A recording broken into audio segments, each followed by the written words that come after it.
Let's go upstairs. Gotta get up. All right. Sorry to hold up. These girl Christians, your mom and dad were Christians? Yes. How would they become Christians? Are they from this country or were they? No, not from this country, but they do And forgive me, you say your full name. I wasn't well, sure. Chinese from the Philippines. Can I ask you a stupid question? I'm fascinated by this. And if I Probably don't have the forgive me. answer. I know too the whole The time. symbol for Noah's Ark. It's in Chinese and it's 8 symbol, it's 8 mouths. Hey, This is the back row. man, the back row. This for the ark would be Papa the Wheelie. Well, sit back. This is. I don't even know if they make those wine, pull back cars so you can put a penny in the back and they can do a wheel. Maybe that was the 90s thing. There's an ark with 8 mouths. I always make that joke, like when I drive my Fit, you put a penny in the back of a Papa Wheelie. Maybe you can help me understand that. No, good dog. That's okay. Well, we're all girls, right? The last generation to live analog. To have an analog childhood. All right, we are in Proverbs. Proverbs 1. Esther jokes on Proverbs. Solomon, Isaiah, Jeremiah, Lamentations, Ezekiel. Anybody learn that song? This is the most valuable song I learned in Bible school, perhaps. To remember the order of the book? Genesis, Exodus, Leviticus, Numbers, Deuteronomy. You've heard that song, right? And then there's Matthew, Mark, Luke, and John, Acts, and Leviticus, and Romans. First and Second Corinthians, Galatians, and Ephesians, Philippians, Colossians, First and Second Thessalonians, First and Second Timothy. You never Never heard it. We had to learn it without. We have a different. That's coming from mine. I'm going to make them learn it. Well, you have to for all the kids. You have to I know, we will. That is just, if you get that, and then they also have, I never learned the 12 disciples one. There's a Bible school song for to know the 12 disciples. I never learned that one. I always feel like I was kind of missed out. Proverbs 1. Can I have somebody read the first 7 verses of Proverbs 1?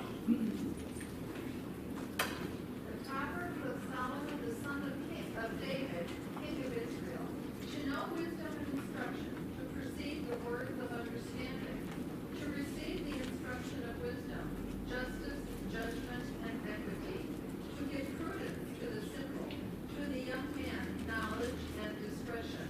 A wise man will hear and increase learning, and a man of understanding will attain wise counsel. To understand a proverb and an enigma, the words of the wise and the riddle. The fear of the Lord is the beginning of knowledge, but fools despise wisdom and instruction. All right.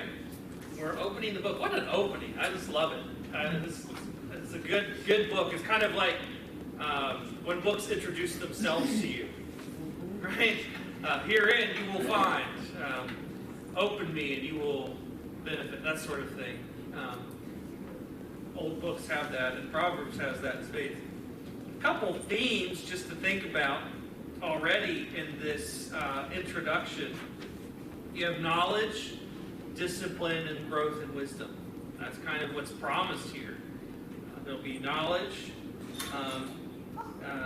There's going to be an element of discipline going on here, instruction, and growth. To give subtlety to the simple, the young man knowledge and discretion. That's maturity, right? That's perfection in the sense of growing up. And we talked about how it's even though it has benefit for everyone, the fact that it's oriented toward young men, as directives to young men. My son. I was saying, even in terms of business and mathematics, who has the highest insurance premiums, especially for auto insurance, right? Young men. My dad was so happy when I turned a little bit older. It was just skyrocketing. Actually, it's the worst combination is to get either, I think, a Mazda 3 or a Ford Mustang and a man in his teens. It's some of the most expensive insurance you'll ever buy because it's that sweet 16 vehicle that's so, to drive off to high school with an idiot, right, at the wheel. And so the accidents there the numbers don't lie, right? And it's even mathematically to this day, politically incorrect, but it's math, right? This is, young men need instruction. They need wisdom. They need discipline. They need to grow in order to reach manhood and rule. What are Solomon's Proverbs for? I want to hear from you first. If we're going to start breaking it down, what are they for? So here are the Proverbs of Solomon, the son of David, king of Israel. What are they for? Teaching, guidance. Teaching, guidance, instruction, understanding. To me, it just further adds to, I guess at first or second Peter, that the Bible gives us all we need for life and godliness. Good. Life and good for bringing in the New Testament. It gives you what you need for life and godliness. In the Bible, in the pews, the introduction is the ability to live life skillfully. That's great. How do you live life skillfully? And I've actually, as I was working with some of my students this year, talking about virtue being the excellencies of humanity. Like, how do you be an excellent man or woman? Virtues. Vir is man. It's manness or humanness, the excellencies of that. And then we need to be skillful in that. Wisdom is so essential. And wisdom isn't active, right? You could think and know up here, but if you don't do it, the discipline part's important too, isn't it? Following through. I know what I should be doing, but I don't do it. Which is, among other things, a sin problem, as Paul makes clear. But, what do I do? I love that. This is actually a big problem, or a need, or maybe something we need to address as the church. I think our church is pretty decent at it. But in the wider discourse of the church, for young men, right, who's the demographic we're often missing out on is the males. And they want to be told, what do I do? Right? Okay, we can talk about doctrine, which is important. We can talk about the story of the Bible. But what do I do with it? Right? And young men want that. What do I do? What do I do? And a lot of, even our wider culture is a lot of don't. Which you need those limits.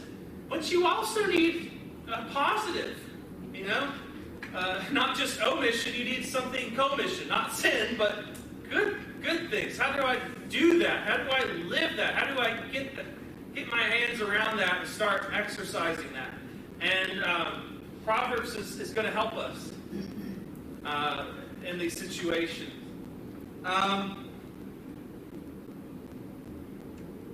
Let's move on. Verses 5 and 6 say something important we can't ignore. 5 and 6. A wise man will hear, will increase learning, a man will understand, will attain wise counsels. I want to listen specifically to verse 6. To understand the proverb and the interpretation, the words of the wise and their dark sayings. Riddles. Did somebody have a translation that said riddles? Yeah, dark sayings and riddles.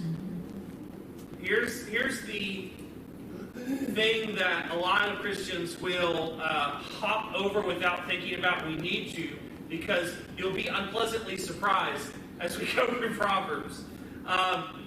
Proverbs are not always immediately clear. They can be riddle-like in their expression, and so you need to know the context or situation to which they apply. Guess what? It's fodder for meditation. Meditating, chewing the cud of an idea.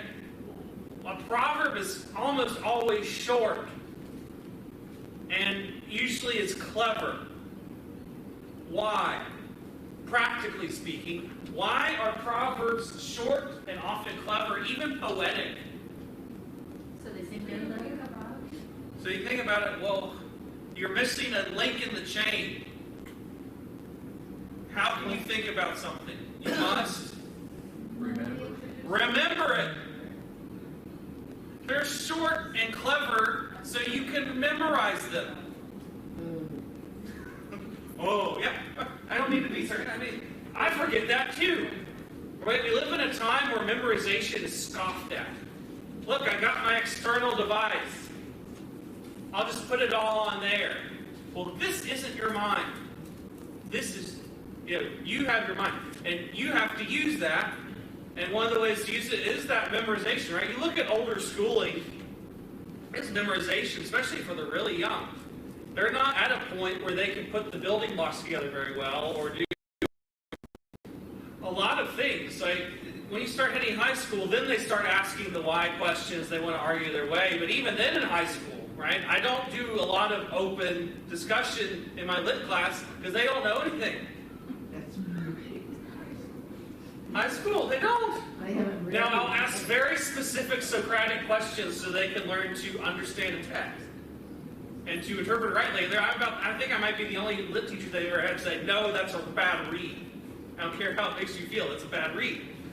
Because they didn't teach you to read. Right? Yeah, it makes you feel that way, but that's actually not what the author's trying to say. That sort of thinking is very unpopular, which is why men, if it's just everybody contributes and it's a free-for-all, boys hate that. Yeah. So the memorization, isn't that the power of the parable as well? The power of the parable too. Yes.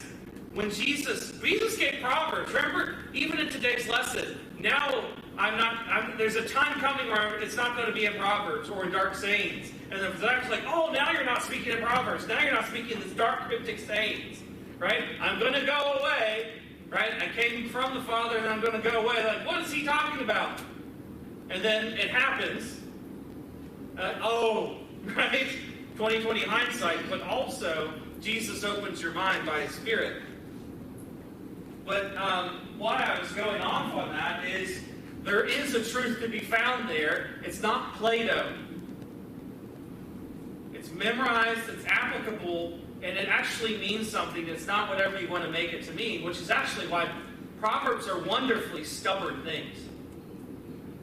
Right? A lot of people like texts and things that they can manipulate and turn around. Proverbs are too short and too stubborn. Right? But you'll find out if you misuse it or misapply it, you'll usually find out in a hurry. Right? Answer a fool according to his folly. Don't answer a fool according to his folly. You have to know, when am I using a screwdriver? When am I using a wrench? Or you could be like some people where a screwdriver does everything. But if we're going to be sensible, we're really going to be excellent and skilled at what we do and how we live life. You got to know what it means, where it applies, and you should memorize it. You should think about it. You should say, what is this going to show up? And then when it shows up, put it into action. Practice it. This is almost like a handbook. In Scouts, we had handbooks, and we had skills we practice every time. We'd break out the ropes. They were treated on the ends. Just every few Scout meetings, we break out the ropes to do knots. Why? Because if you don't practice, you forget them. If you don't practice all these fundamentals over and over and over again, it's always this drilling. And it's good for young men because then you can acquire it. And then when the adrenaline hits, you're in the moment. Someone really has gotten a third-degree burn. You really do need to set up a lean-to in the middle of a thunderstorm. Boom, clicks in. And you put your emotions aside. You live. You do what you need to do in the moment. Proverbs are like that. Muscle memory, but for the soul. Does that make sense? It's guardrails, and that's what young men in particular need. Right? Just the picture, even though it's for all of us, the picture of a young man and what a young man has to grapple with and become is so evocative to us, isn't it? It wouldn't be the same, right? It wouldn't be the same. And then when you enter public life, Solomon's a king, he's in court. He has sons of kings or princes, right, under him who are coming to court. How are we going to live? And you're going to be in social situations where you can make a fool of yourself. Or, if you are in a position of authority, you do something foolish and everyone suffers in the kingdom. Right? This is about dominion. You need to start with dominion over yourself. That's what I said in our introduction. Now, it sometimes takes work, time, and effort to unlock a proverb. Several that we will cover will take some work to unravel and understand. Solomon says that is time and effort worth taking. Right? That's what people's like, I don't want to do it. Well, what else are you going to do? Play video games? Right? This is worth doing. It's worth it. God gave you a mind. Use it. This is an insight that applies to the whole of Scripture. Really, not everything has the easy button. And that's okay. In fact, boys love a challenge. That's like, not everybody has to be a jock. Actually, there were 2 dorms at my school, and the upperclassmen tended to be in one of them. And we used to joke, the large dorm with lots of freshmen certainly had its own culture, but when you entered the older one, it was 2 things. Jocks, guys who were very muscular or in the gym a lot, and very serious, and not to be messed with. And then also, we called them the schoolmen. Always in the books, in the corrals. And they actually got along really well together. And they would talk together, and the schoolmen guys would start going to the gym some to take care of themselves, and the jocks were not meatheads. And the schoolmen were very aggressive in the way they argued.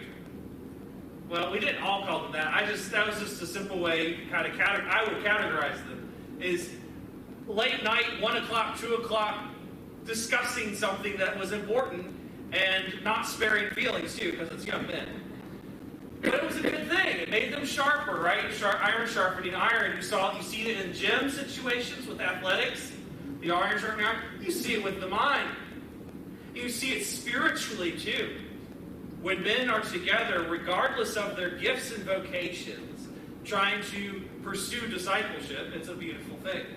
And it is this sort of maturing. What are we going to become? And taking some effort to do it, including approaching the Scriptures and wrestling with the Scriptures, right?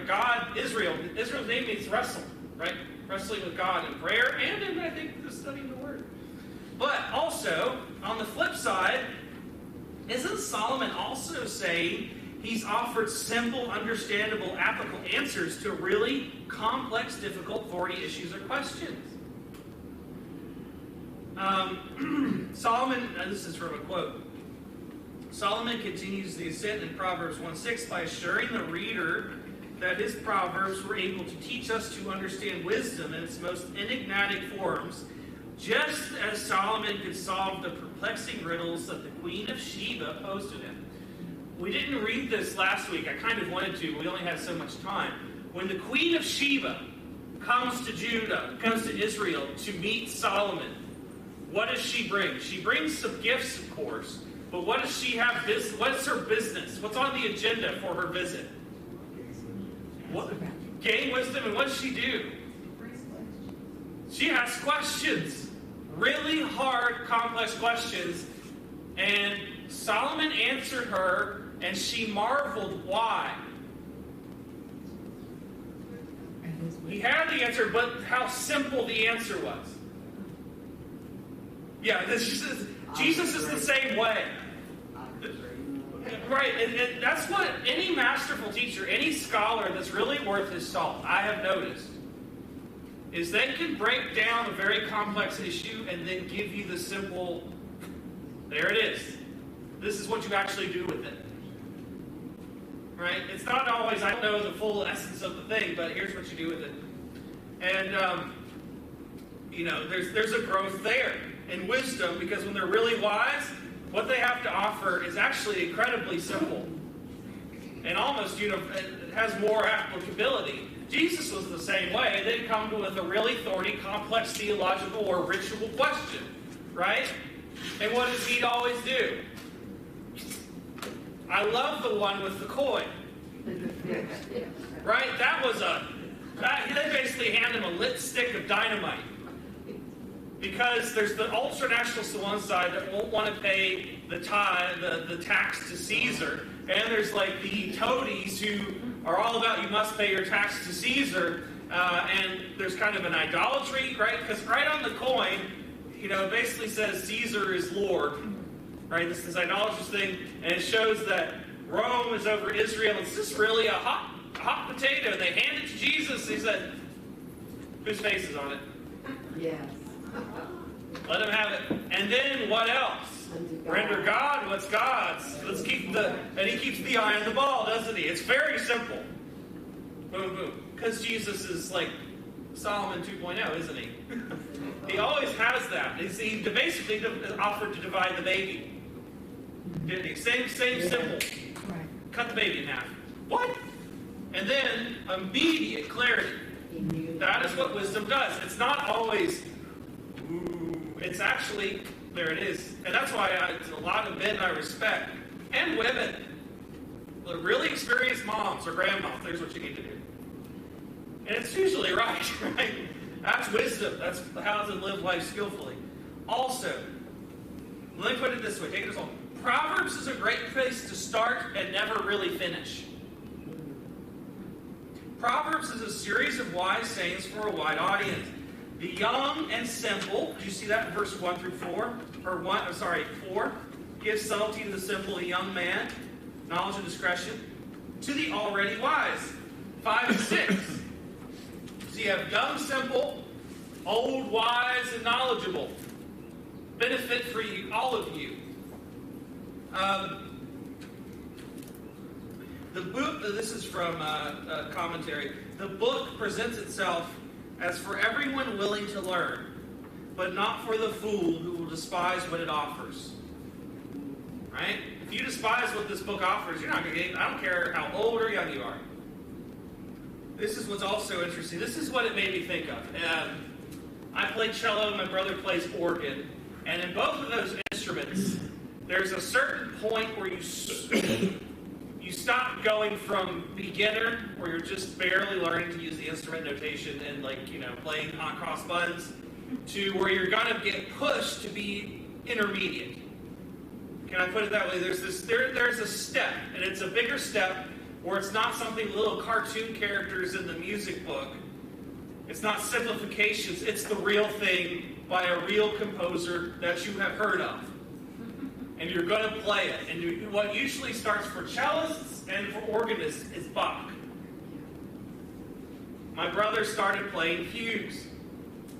He wasn't great at it yet, but he actually got quite good at the little fugue and the toccata. He just barely started doing the toccata in B minor because he just thought that would be fun. Right, that he basically got the first few lines of that. But the others, he started doing Bach fugues and drills like that. And if you talk to a master organist, they don't ever stop practicing Bach. You start there, you never finish. Same thing with the cellist.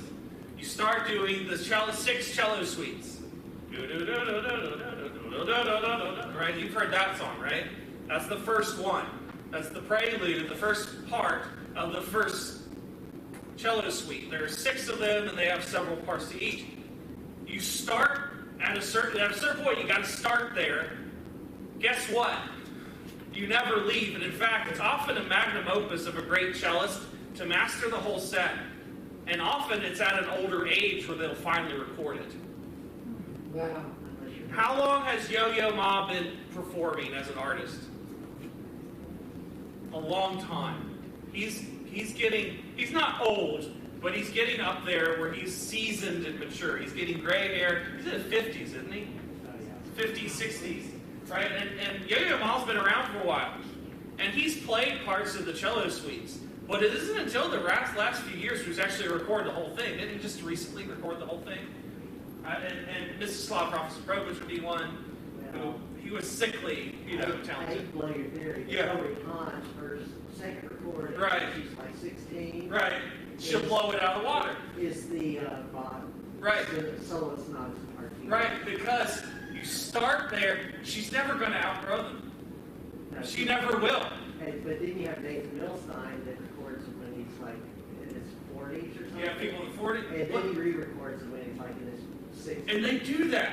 Probably didn't Casals do something silly, like he got them and then he's like, now I want to do it. I could be wrong. But they keep playing them.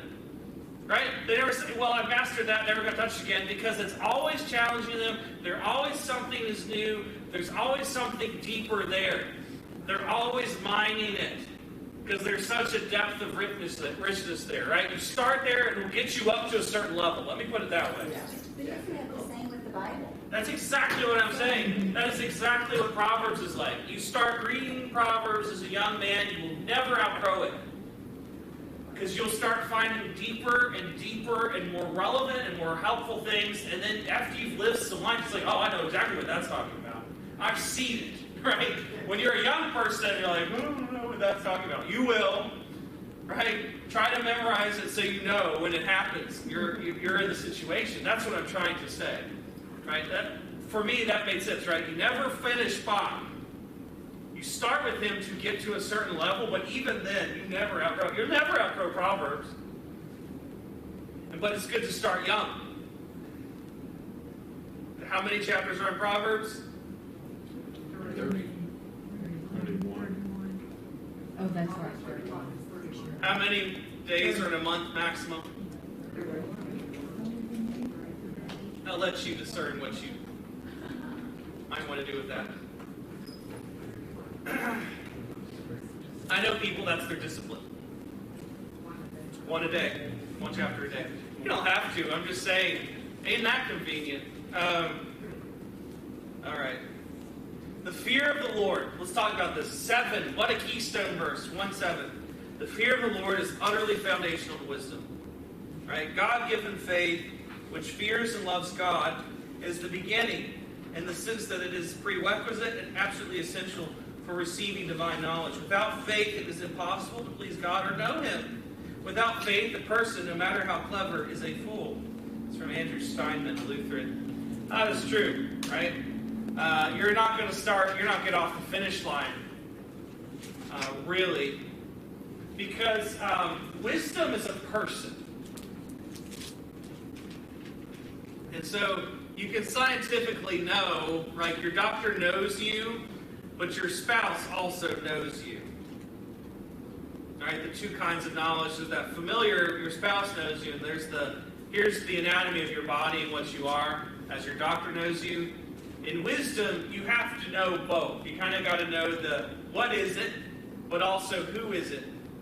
Because Jesus is wisdom incarnate. So relationally knowing Him and abiding in Him and heeding Him and believing on Him and following Him as your rabbi, right, as your teacher, that's going to be fundamental. Which is why this is so good for your discipleship.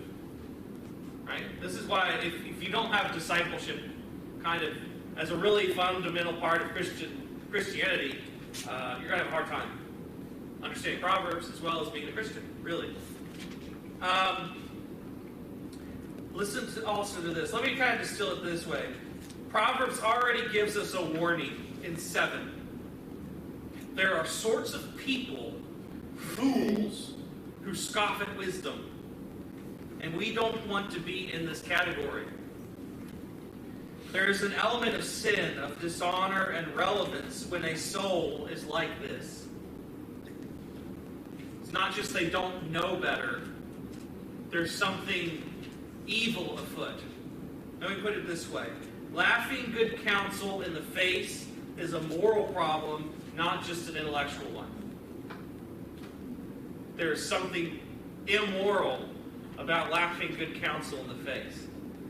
And actually, if you when you read really good things, like you read a good piece of Shakespeare, you read a good novel or an epic, there will be characters that scoff at wisdom in the face, and it's always going to bring disaster.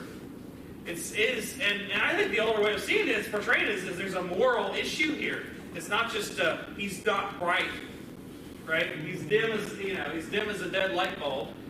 There's a moral problem.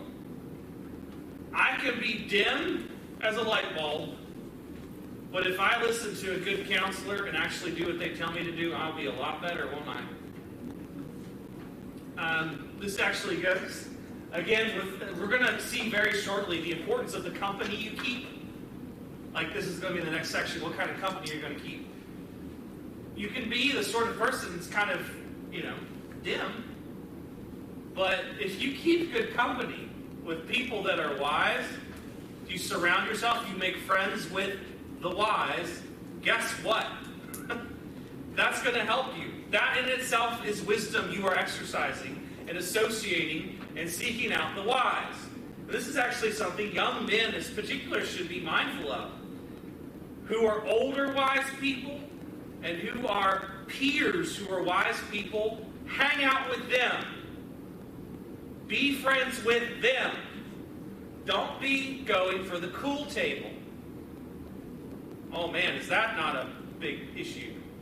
Don't go for the cool table. Go for the wise. They'll sometimes be a wallflower, sometimes they won't. It depends on what your vocation, your setting is, but you need to have an eye out. Who's going to be my mentor? Who are going to be my friends? Right after Solomon died, what did Rehoboam, his son, do? Took bad advice. His father's counselors, the counselors to Solomon, the wisest man alive, told him, lighten up the taxes, lighten up the burden on the people. Right? Small government. And Rehoboam then went to his buddies, and they were numbskulls. They wanted to say, you know, my pinky or my thumb is like my father's waist or something. Like, I'm just going to make it really heavy. And so he lost most of the kingdom. They just revolted and left. You know, they divided the kingdom. He lost most of the kingdom. That's what I'm talking about. Who are you going to associate with? Who are you going to listen to? Don't be a fool. It takes humility. It takes humility. You are smarter than me. When somebody, and this is what Solomon says, look for the gray hair as well. You look at somebody, they seem to be succeeding in life. And I'm going to follow what you tell me to do this, or imitate your example. I mean, this is so basic, isn't it? But a lot in our culture chafes against it. It does We live make in a you very, go ahead. Pride gets in the way. Yes, it does. That's what you said. Humility is important. You said pride gets in the way. Why? What's the lie? What's the prideful lie for why we would ignore this? I know everything I need to know. I know the answer. I can rely on myself. I can rely on myself. Also, the fear of the Lord being there, there's no fear of the Lord. One does have to wonder, being Solomon's son, that something didn't rub off on him better than that. Right, and that's a reminder some to us. instruction. Right, and Solomon ended his reign, unfortunately, on a bad note. We got to remember that. But the good stuff is what the Bible's highlighting for us. Follow the, right? He was wise. His heart was led astray. Right, which is why, again, I see Song of Solomon as somewhat regretful. Because he's a final wisdom before he goes out. All right, let's talk about company. 8 through 19, you can read that. My son, hear the instruction of your father, and do not forsake the law of your mother, for they will be a graceful ornament on your head and chains about your neck. My son, if sinners entice you, do not consent. If they say, come with us, let us lie in wait to shed blood. Let us lurk secretly for the innocent without cause. Let us swallow them alive like Sheol, and whole like those who go down to the pit. We shall find all kinds of precious possessions. We shall fill our houses with spoil. Cast in your lot among us. Let us all have one purse. My son, do not walk in the way with them. Keep your foot from their path. For their feet run to evil, and they make haste to shed blood. Surely, in vain the net is spread in the sight of any bird. But they lie in wait for their own blood. They lurk secretly for their own lives. So are the ways of everyone who is greedy for gain. It takes away the life of its owners. All right. Let's break this down. First of all, heeding good instruction adorns a person. You see that very verse 8? Wisdom is an adornment for a person. Even if thinking about it. I said work and wife is a big theme in Proverbs. Even if you're not married, you want to be marriage material, and you want to be looking for marriage material if you do want to be married. And do you find wisdom or good sense in a person attractive? And that's important. And actually, a lot of you are nodding your heads who are married. That's encouraging, right? Because that often, sometimes, if we're lucky, like something like that, where they have some good sense, right? They have wisdom. That's wife material. That's husband material. And we need to instill that in our children, grandchildren. If we're not married, our nephews, nieces, cousins, whoever we can come across. That's wisdom, right? Finding that attractive, not what the world is always saying. The other thing, too, note the mention of father and mother. The fifth commandment bids us to honor our parents, and this is an integral element of Proverbs. The Proverbs is a passing on of something which we must conform to or otherwise enact in our own time. Remember I said how rather traditionalist or conservative Proverbs is, right? Don't try to reinvent the wheel with your life. Heed some wisdom. Why does our current culture chafe against that? Because it does. It chafes hard. I think they've been raised as a center of the world, and so they're very inwardly focused. And Yeah. they don't want to hear from their adults around them because they got it all. They got it all. There's a couple things also. Yes, and where did they get that idea? The idea, first of all, that each generation must be its own. You must be different than your parents and grandparents. Why?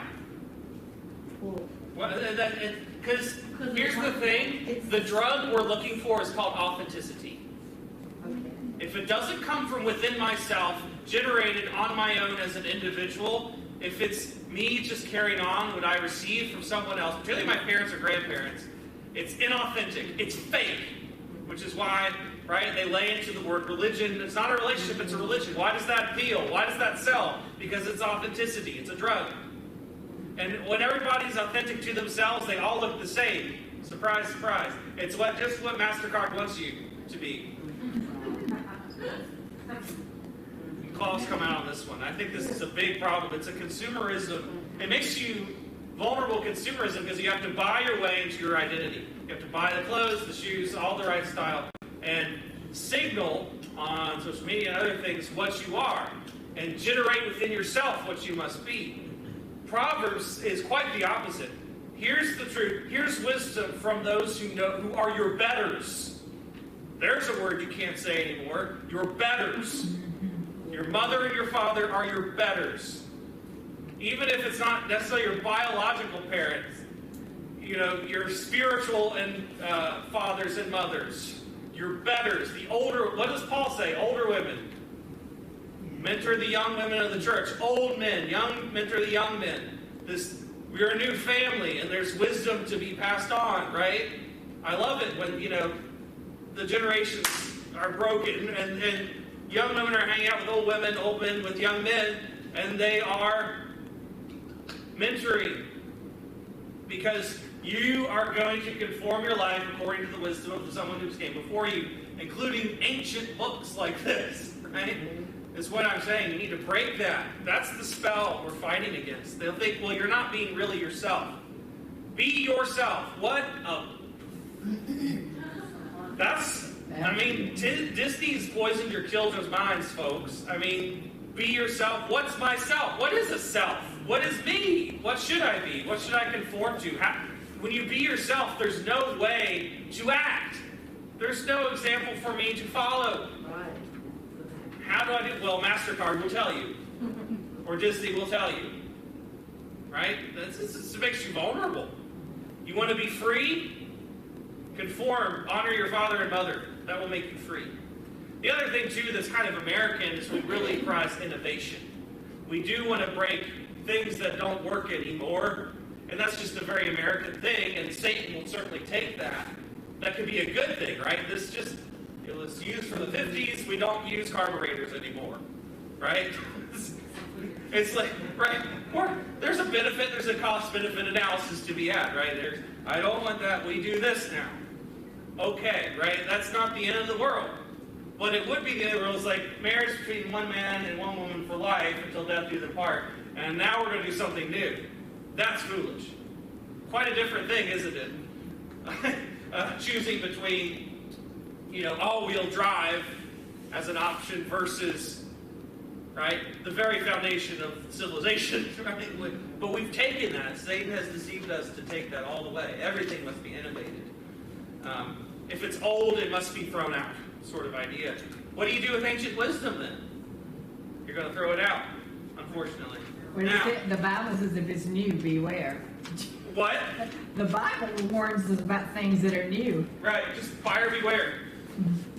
Now let's get to the company. Temptation or enticement to join with others in evil.